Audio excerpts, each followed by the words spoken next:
Perkenalkan, saya Ibu Denita Priyanti, SPD MPD, salah satu dosen Fakultas Keguruan dan Ilmu Pendidikan, jenjang S1 pada Prodi PKN, Universitas Banten Jaya, Kota Serang, Banten. Di perguruan tinggi ini saya mengampu beberapa mata kuliah, diantaranya metodologi penelitian, evaluasi pembelajaran, etika profesi guru, pengantar pendidikan, psikologi pendidikan, dan logika. Pada kesempatan kali ini saya akan menjelaskan deskripsi singkat berkaitan dengan salah satu mata kuliah yang saya ampu, yaitu mata kuliah metodologi penelitian. Mata kuliah metodologi penelitian ini merupakan mata kuliah wajib di Fakultas Keguruan dan Ilmu Pendidikan dengan bobot 3 SKS. Adapun tujuan mata kuliah ini, secara umum mata kuliah ini bertujuan agar mahasiswa memperoleh pengetahuan tentang konsep dasar dan praktik penelitian pendidikan baik kuantitatif maupun kualitatif. Selanjutnya, tujuan dari mata kuliah ini untuk menggiring mahasiswa menuju proposal ataupun skripsi, agar dalam pembuatan skripsi nanti mahasiswa tidak kaku lagi, melainkan sudah memiliki gambaran dan mahasiswa mampu menguasainya berkaitan dengan penelitian. Mata kuliah metodologi penelitian ini diperuntukkan 15 kali pertemuan, yang mana 13 kali materi, 1 kali kuis, 1 kali UTS, dan 1 kali UAS. Sedangkan kuis biasanya dalam mata kuliah saya dilaksanakan di pertemuan yang kelima. Sedangkan sub materi pokok dari mata kuliah ini diantaranya konsep dasar metodologi penelitian, macam-macam penelitian, rumusan masalah dalam penelitian, penelitian kuantitatif dan kualitatif, variabel penelitian, paradigma penelitian, studi kepustakaan, teknik pengumpulan data, instrumen penelitian, populasi dan sampel, analisis data, menyusun proposal dan laporan penelitian. Adapun yang ingin dicapai dari mata kuliah ini adalah mahasiswa mampu menjelaskan konsep metode penelitian, melaksanakan penelitian dan mengembangkan penelitian, serta mampu memahami tentang hakikat metodologi penelitian. Mahasiswa mampu memahami konsep dasar penelitian pendidikan, memahami konsep macam ragam penelitian pendidikan, memahami penelitian kuantitatif, memahami penelitian kualitatif. Mahasiswa mampu menyusun proposal dengan baik dan benar. Mahasiswa mampu menyusun laporan penelitian dengan baik dan benar sesuai prosedur penelitian. Adapun penyampaian dalam kegiatan proses belajar mengajar saya dilakukan secara bergantian, luring atau tatap muka dengan menggunakan media yang ada di kelas, yaitu dengan menggunakan infocus, whiteboard, dan laptop. Sedangkan secara daring, biasanya saya melakukan dengan melalui Google Classroom, WhatsApp Group, audio, video, dan YouTube. Dan saya melakukan komunikasi interaktif melalui tanya jawab selama perkuliahan sebagai bentuk interaksi belajar. Agar materi tersampaikan dengan baik, saya menggunakan beberapa referensi karya penulis terkemuka, diantaranya berupa buku teks karya Profesor Sugiono, buku teks karya Profesor Arikunto, buku teks karya Profesor Burhan Bungin, buku teks karya Profesor Lexi Maleong, dan lain sebagainya. Sedangkan metodenya, metode yang saya gunakan dalam proses kegiatan belajar mengajar berupa ceramah dengan tahapan pembukaan, dilanjutkan dengan isi mengarah kepada materi, lalu kemudian dilanjutkan dengan pemecahan masalah melalui tanya jawab, dan diakhiri dengan penutup. Sedangkan kriteria penilaiannya dalam mata kuliah ini berupa kehadiran dengan bobot 10%, kuis 10%, tugas 20%, UTS 25%, dan UAS 35%. Sedangkan untuk reward ini diperuntukkan untuk mahasiswa yang aktif. Saya berikan nilai plus yang meliputi kedisiplinan, aktivitas dan partisipasi selama belajar, keaktifan di kelas selama perkuliahan berlangsung, mampu memahami alur perkuliahan, dan memahami tujuan mata kuliah. Selanjutnya, berikut tayangan proses kegiatan belajar mengajar saya yang saya lakukan di kelas pada mata kuliah metodologi penelitian. Baik, hanya itu saja yang dapat saya sampaikan mengenai deskripsi mata kuliah. Kurang lebihnya mohon maaf. Terima kasih. Assalamualaikum warahmatullahi wabarakatuh.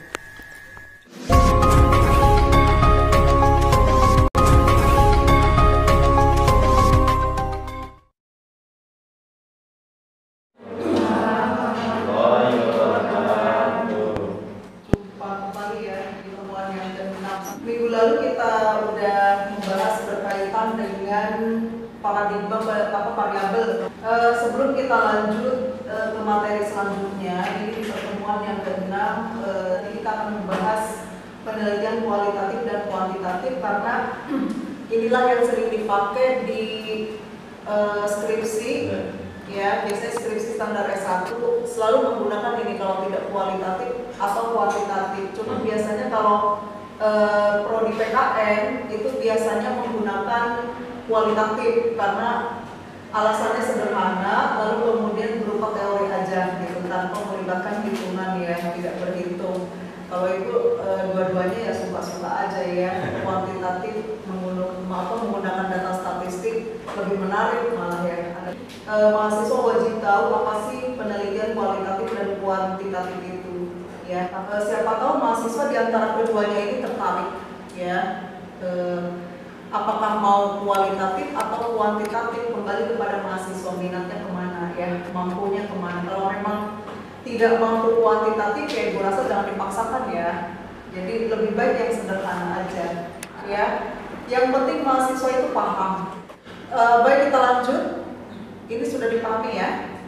Nah, berkaitan dengan penelitian, biasanya memang mahasiswa merasa aduh penelitian ya, aduh skripsi, mungkin merasa itu sesuatu yang menjenuhkan ya.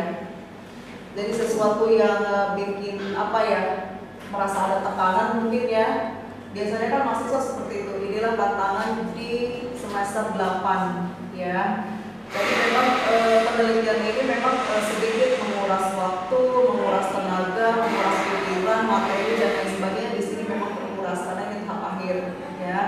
Tapi ingat, ilmu penelitian ini memang sangat wajib sekali sebagai syarat kelulusan ya. Ibu pernah menyampaikan apalah artinya kita nilai dari semester 1 sampai semester 8 misalkan ya, itu nilainya A semua. Tapi kalau penelitiannya nggak mencapai ya nggak lulus juga ya. Makanya di sini harus harus diperdalam ya, didalami di penelitian itu ya. Jadi makanya kenapa pada hari ini Bu ingin ketemu tatap muka biar kita leluasa sharingnya gitu ya.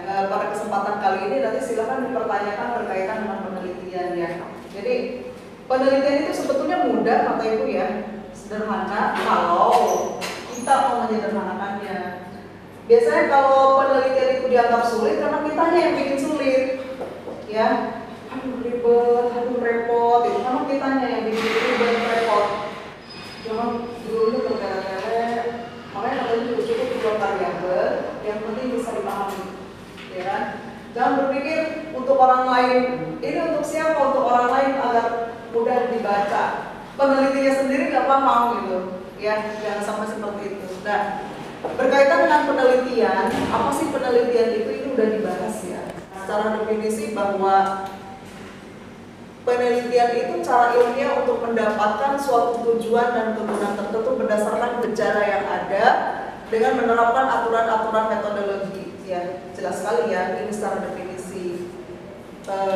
Jadi jangan dianggap bahwa penelitian itu sesuatu yang ini ya, aduh ribet, belum nanti menghadapi para pembimbing ya. Pasti kan kebayangnya nggak ada ke pembimbing gagal lagi, nggak ada ke pembimbing coret lagi dan selanjutnya ya. Itu memang hal biasa ya. Anggap aja itu tantangan yang belajar. Kalau nggak begitu kan kitanya nggak bisa belajar ya. Lalu kemudian untuk kuali dan kuanti ini sama-sama observasi ya, wajib. Observasi itu kan artinya kita terjun ke lapangan ya. Jadi dalam penelitian itu kita tidak boleh yang namanya kata orang, kata si Anu, pendidikan di SD 1 Kota Serang misalkan itu kurang bagus, itu kan kata orang, nggak boleh ya. Nah, tapi melainkan kita harus observasi ke lapangan, telaah di sana. Betul nggak sih di sana kurang efektif, di sana kurang profesional dan lain sebagainya ya. Itulah gunanya observasi dan survei, sama kualitatif juga. Nah, kalau secara definisi apa sih bedanya kuanti dengan kuali? Tadi kuali kalau kuanti itu secara umum, mungkin yang mahasiswa tahu itu ini menggunakan data statistik ya. Jadi kita harus melakukan perhitungan dulu, harus melibatkan rumus-rumus dulu ya. Baru bisa diketahui apakah dia berpengaruh atau tidak. Misalkan contoh judulnya pengaruh profesionalitas guru terhadap prestasi belajar siswa. Nah, itu boleh tuh judulnya sederhana ya. Pengaruh kedisiplinan guru terhadap prestasi belajar siswa. Itu kan 2 variabel ya. Yang mana variabel pertama itu pengaruh profesionalisme guru atau pengaruh kedisiplinan. Variabel yang keduanya prestasi belajar siswa. Udah, artinya apa? 2 itu aja yang kita cari datanya ya. Kalau penelitian kualitatif, itu ini tidak melibatkan data statistik, melainkan teori aja ya. Ini gejala-gejala yang ada di lapangan kita sampaikan di sini semua berupa teori semua ya. Jadi kita bercerita melalui wawancara. Data yang kita peroleh itu dari hasil wawancara ya gitu. Jadi ya sudah sih, peneliti itu seolah-olah jadi wartawannya gitu ya kan, narasumbernya yang kita tanya itu. Jadi jawaban-jawaban narasumber masukin semua ke data kita. Nanti kan toh ada kesimpulannya ya gitu. Itu kualitatif. Biasanya kalau jurusan PKN ini semua ya. Nah, lalu kemudian tujuan penelitian, penemuan, pembuktian, mengembangkan, dan paling utama adalah memecahkan masalah. Ini yang paling utama ya. Ini minggu lalu sudah Ibu sampaikan ya. Jadi kita lanjut aja. Ketika kita melakukan penelitian setelah mendapatkan data, itu tidak, ya sudahlah, misalkan contoh begini. Kenapa di sekolah tersebut prestasinya kurang? Ketika dilakukan penelitian ternyata itu bersumber dari guru. Bisa jadi ya, guru tidak profesional, atau guru tidak disiplin, atau guru dalam menyampaikan materi tidak efektif, metodenya yang kurang, bisa jadi ya. Atau dari siswanya sendiri ya. Nah, setelah itu diketahui, oh ya sudah, ternyata itulah sebabnya. Gak demikian, nah melainkan ini harus kita cari solusinya seperti apa, ya kan? Jangan kita tinggalkan setelah menemukan data, udah tinggalkan. Biasanya memang mahasiswa kebanyakan seperti itu ya, ketika melakukan penelitian. Padahal penelitian itu seperti tadi, tujuannya itu adalah untuk memecahkan masalah. Kalau memang sekolah itu tidak berprestasi, berarti pecahkan masalahnya apa, berarti kan ada tindak lanjutnya gitu ya. Nah, sudah ya semuanya. Kalau yang menyimak di GCR ya, nyimak nggak? Nyimak ya, gak usah potong, udah yang penting absen, awas. Ya. Soalnya kalau yang di GCR itu kan, kenapa Ibu selalu simpan di di posting di GCR agar bisa kapan saja didengarkan gitu ya. Oke. Nah, ini tadi secara definisi sudah tahu ya. Syarat penelitian, syaratnya rasional, empiris, sistematis. Ini minggu lalu sudah disampaikan juga ya. Masih ingat? Rasional itu apa? Masuk akal. Ya, betul ya, memang harus masuk akal. Kayak tadi, kenapa di sekolah itu profesional, prestasi belajar kurang? Ya mungkin ketika kita telusuri, ketika kita telaah, ternyata memang dari sisi guru. Masuk akal ya, bisa jadi ya. Lalu kemudian empiris itu harus yang sebenarnya ya. Jadi kita sebagai peneliti harus terjun langsung ke lapangan ya. Yang tadi itu harus survei dulu, observasi, baru kita bisa melakukan atau pengambilan data. Sistematis, tentu dalam penelitian itu harus runtun secara bertahap ya. Lalu kemudian kita masukkan ke dalam bentuk laporan ya kan, dalam bentuk skripsi itu. atau proposal ya. Mungkin kalau masih teori masih bingung ya, penelitian bingung ya harus kayak gimana, tapi nanti kalau udah terjun Ibu rasa pelan-pelan nanti bisa ya, insya Allah bisa. Nah ini perbedaannya secara umum ya. Kalau misalkan mahasiswa menemukan penelitian yang ini ya, Bu saya menemukan perbedaannya ada Bu, lebih banyak lagi silahkan ya. Untuk kuantitatif, penelitian menganalisis melibatkan data statistik jelas ya, tadi yang Ibu sampaikan. Sedangkan kualitatif tidak melibatkan data statistik, melainkan deskriptif. Nah, artinya kalau deskriptif itu kita menggambarkan keseluruhan yang ada. Ya.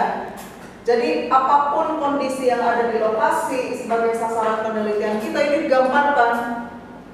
Metode yang digunakan observasi, survei, eksperimen, dan discovery ya kalau kuantitatif ya. Nah lalu kemudian kalau pada kualitatif metode yang digunakan observasi, survei, dokumentasi, dan lebih menekan pada informasi. Jadi ini membutuhkan narasumber ya, membutuhkan narasumber yang akurat. Jangan kita membutuhkan narasumber 1 atau 2 orang, itu tidak sah. Kenapa? Informasi yang kita peroleh di lapangan ya itu membutuhkan lebih dari 2 orang, atau sumber informasi itu kalau pada penelitian kualitatif tidak cukup sampai 10 orang atau sampai belum menemukan data jenuh ya. Data jenuh itu artinya begini, ketika kita bertanya kepada narasumber 1 ternyata data belum diperoleh ya, belum diperoleh secara tepat, ini jawabannya lain, ke narasumber 2 jawabannya lain, 3 lain, 4 lain ya kan. Soalnya logikanya gini, ketika kita bertanya kepada orang lain, beda kepala, beda isi ya, pasti lain lah. 10 orang itu ternyata masih lain juga, artinya belum menemukan data jenuh. Mau tidak mau kita harus ke narasumber yang ke-11, masih belum ditemukan, berarti pindah lagi ke narasumber yang ke-12. Itu penelitian kualitatif ya. Makanya penelitian kualitatif itu memang waktunya juga membutuhkan waktu yang lama ketimbang penelitian kuantitatif. Makanya Ibu rasa kalau kuantitatif lebih simpel sebetulnya ketimbang kualitatif. Tapi kalau berhubung ini prodinya PKN ya, PKN kan mikirnya hafalan aja ya. Nah, lalu kemudian kalau pada kuantitatif menguji hipotesis. Hipotesis itu asumsi, anggapan sementara. Ya, misalkan terdapat pengaruh yang signifikan antara kedisiplinan guru terhadap prestasi belajar siswa, misalkan gitu. Itu kan baru dugaan aja, data belum kita olah, ya. Atau tidak terdapat pengaruh antara kedisiplinan dengan prestasi belajar. Oh ternyata prestasi belajar itu tidak dipengaruhi oleh kedisiplinan, bisa jadi yang lain gitu kan ya. Itu kan baru anggapan aja. Si peneliti itu harus punya anggapan dasar itu, ya. Adapun hasilnya iya atau tidaknya nanti diketahui di bab 4 setelah kita olah datanya, gitu ya. Nah, sedangkan pada kualitatif ini menemukan hipotesis, ya, bukan menguji hipotesis. Nah, kuantitatif menguji teori, ya. Sedangkan kualitatif menemukan teori. Makanya kalau pada penelitian kualitatif biasanya ini bisa dibentuk ke dalam buku, ya. Buku-buku itu juga itu sebagian dari hasil penelitian, bukan ngalor ngidul ya. Sebagai sumber referensi bisa digunakan buku itu ya. Atau udah ber-ISBN kan. Karena mahasiswa bertanya, Bu, boleh nggak pakai buku itu? Boleh, itu kan udah ISBN. Sedangkan pada kualitatif ini waktu lebih lama sampai menemukan data jenuh yang kita jelaskan tadi ya. Karena kan membutuhkan informan 1, informan 2, informan 3. Kalau masih belum menemukan data jenuh, lanjut informan 4, informan 5 sampai menemukan data jenuh ya. Hubungan variabel dengan objek bersifat kausal. Artinya kausal itu kan sebab akibat ya. Lalu kemudian analisis dilakukan setelah mengumpulkan data, ya.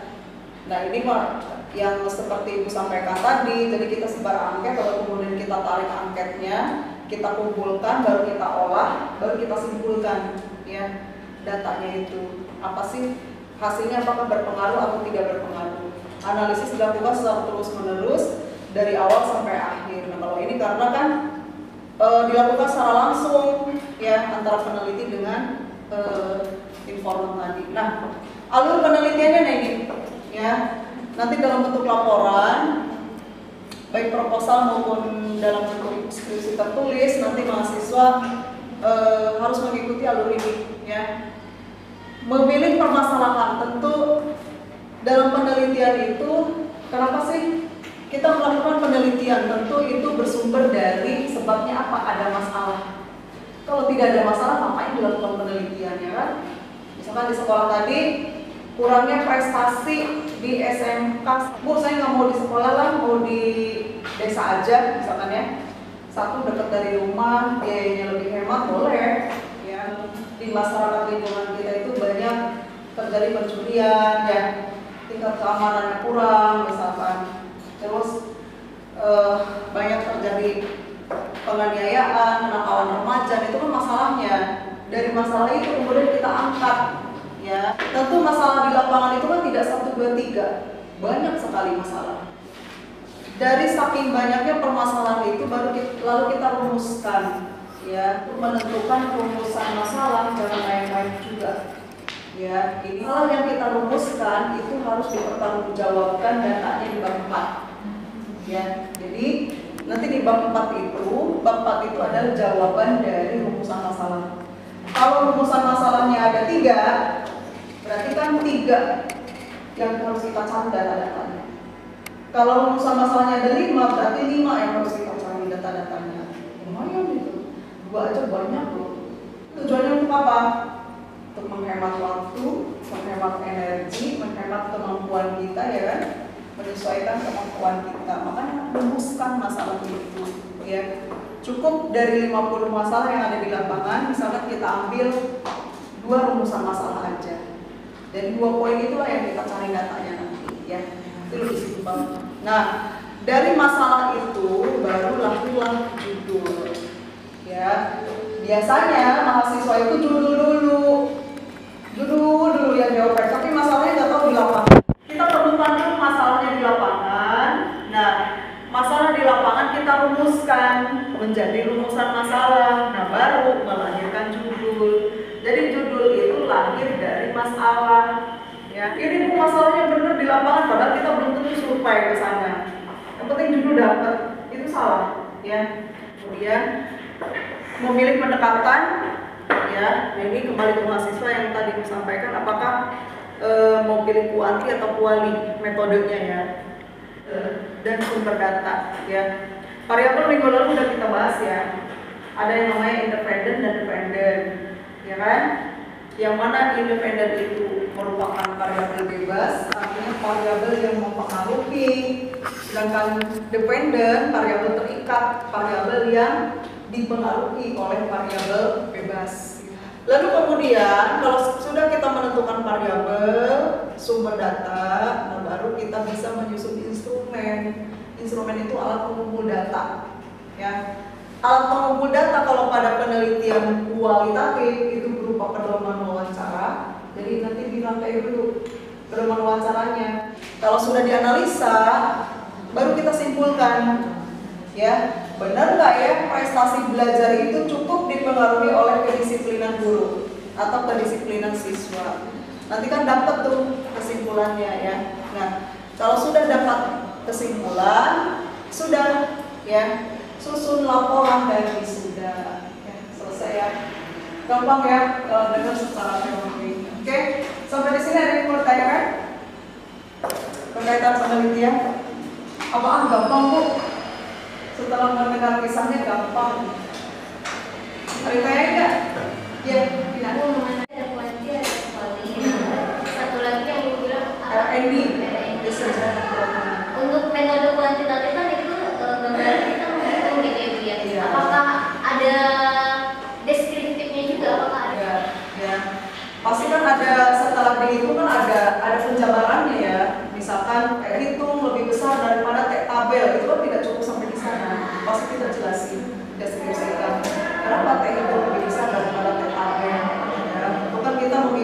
alur data itu, ya.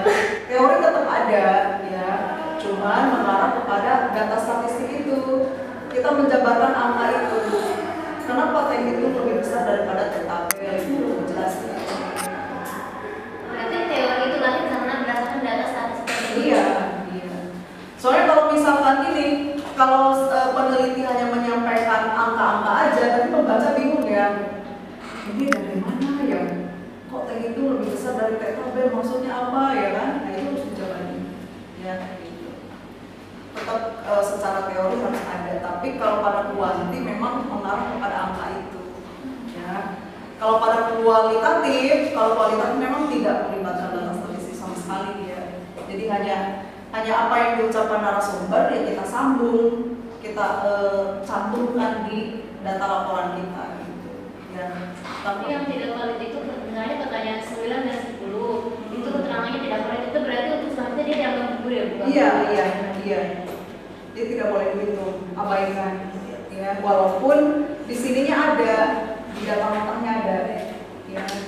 Karena tidak valid memang nggak boleh. Ya. Syarat pengolahan data itu yang valid aja. Berarti yang kita hitung itu 8 poin itu aja. Ada lagi? Kalau masih bingung boleh ditanyain. Ibu rasa pasti bingung kan? Pasti. Iya. Tapi penggunanya yang ditanyai juga bingung apa yang mau ditanyain. Apa kita sharing terbuka hari ini? Itu gimana kita cara membedakan apakah dia masuknya ke kuanti atau ke RS? Oh itu kuanti kuali ya. Nah kalau kuanti itu biasanya bersifat pengaruh, ya. Misalkan pengaruh sertifikasi guru terhadap prestasi belajar siswa dengan judul ada pengaruh aja itu, oh ini kuantitatif, gitu ya.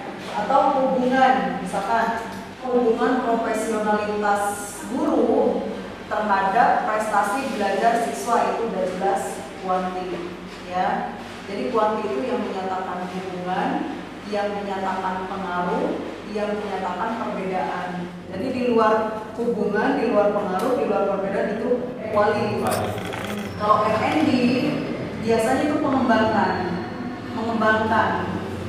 ya. Misalkan nih pembuatan bahan ajar. Oh misalkan ada lagi metodenya itu berupa tindakan kelas. Nah kalau tindakan kelas misalkan metode jigsaw terhadap prestasi belajar ya kan, berarti kan menggunakan metode. Nanti mahasiswa itu prakteknya itu ya nanti mengajar menggunakan metode-metode pembelajaran. Kan metode pembelajaran banyak ya, misalkan metode jigsaw ya, terus apa lagi, inquiry ya kan. Ada lagi?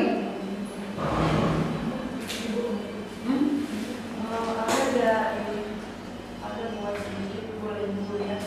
Apa dulu?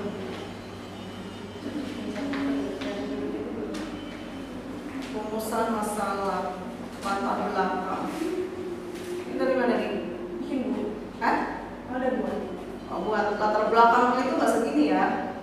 Kan isi latar belakang itu kan latar belakang yang ada di lapangan ya, masalah yang ada di lapangan kita ceritain semuanya. Jadi kenapa harus kita jelaskan semuanya? Itulah yang melatar belakangi penelitian kita, ya. Kita sampaikan di laporan itu. Nah dari latar belakang itu baru kita rumuskan, ya. Kan pasti kan di latar belakang itu kita ceritain ya berbagai macam masalah yang ada di lapangan. Kan tidak semuanya perlu kita teliti. Kenapa? Karena keterbatasan pikiran kita ya, kecerdasan kita, keterbatasan materi kita, keterbatasan tenaga kita, maka dari itu harus dirumuskan. Ini agak bikin. Ya. Nah. Ada lagi? Baik, kita cukupkan perkuliahan kita pada hari ini. Terima kasih kepada seluruh mahasiswa yang sudah hadir. Assalamualaikum warahmatullahi wabarakatuh.